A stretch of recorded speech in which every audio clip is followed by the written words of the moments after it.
The funeral was too quiet. Grief has a sound. This wasn't it. The church air was heavy with whispers and judgment, not mourning. I could feel their eyes burning into my back, not with sympathy, but with accusation. And then she said it. God took them because he knew what kind of mother they had. My mother-in-law's voice, coated in sugar but sharp as glass, sliced through thessalence. A few nods followed, a murmur of agreement. Even the pastor flinched, but not my husband. No. Daniel just stood beside me like a wax figure, eyes forward, jaw tight, silent as always. I didn't cry. Not then because I wasn't mourning. I was waiting.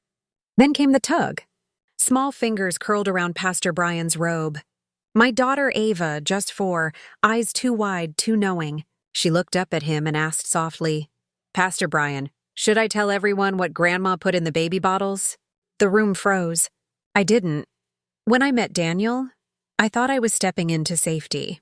His smile was gentle, his words softer than anything I'd known. And his mother, she wore pearls and made pies. She seemed like grace incarnate. I was wrong. Love makes you deaf.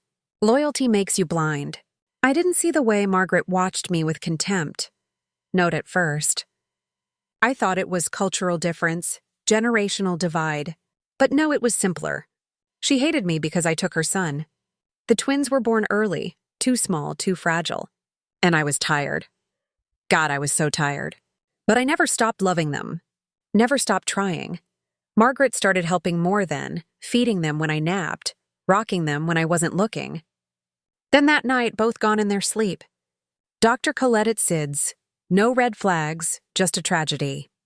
Except 3 days later, Ava told me Grandma said not to tell about the funny milk in the bottles. She said it smelled like Daddy's car place, gasoline. I gathered quietly. Hospital records, feeding logs, photos, messages. I replayed every moment in my head, piecing together a timeline like a crime scene because that's what it was. Daniel's silence. It made sense too late. He was never on my side. He was under his mother's thumb like a child in a grown man's body. His spine never fully formed. He believed her that I was unstable, that I wasn't fit.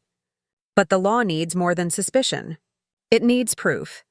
So I gave it to them. Hair samples from the bottle nipples.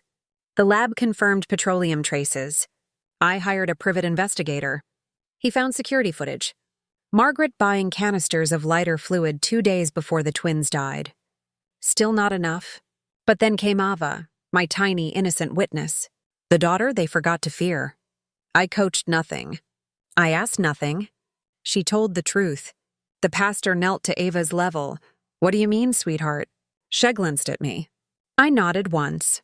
Permission. Power. She spoke clearly. Grandma poured blue bottle stuff in the baby's milk. She said it would help them sleep better and not cry anymore. Silence cracked open. I stood turned slowly to face Margaret. Her face twisted, not in grief, in fear. For the first time, she was the one without words. I handed the detective the folder. All of it. The lab results, the footage, the transcribed statement. He didn't say a word as he cuffed her. Margaret screamed. Daniel stammered. I didn't flinch. The family gasped like sheep who suddenly smelled smoke. Too late. The fire already swallowed the barn. Daniel followed me to the parking lot. "Why didn't you tell me?" he said, his voice cracked, but I heard no regret, just panic, self-preservation. I turned, looked him in the eye. "I did. You just never listened." He reached for my arm. I stepped back. "You let her poison our children." I didn't know. You didn't want to know. And that was worse. He's alone now. No wife, no kids, no mother. Just silence. People call mess strong, but they didn't see the nights he screamed into pillows. The years he smiled in courtrooms. The mornings I sat on a floor staring at a crib that would never be filled again. Strength isn't loud. It's quiet endurance. Vengeance isn't chaos. It's precision. I didn't raise my voice. I raised truth. I didn't fight them. I buried them.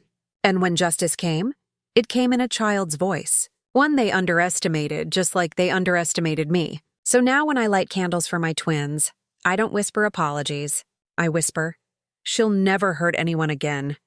And they sleep in peace, finally.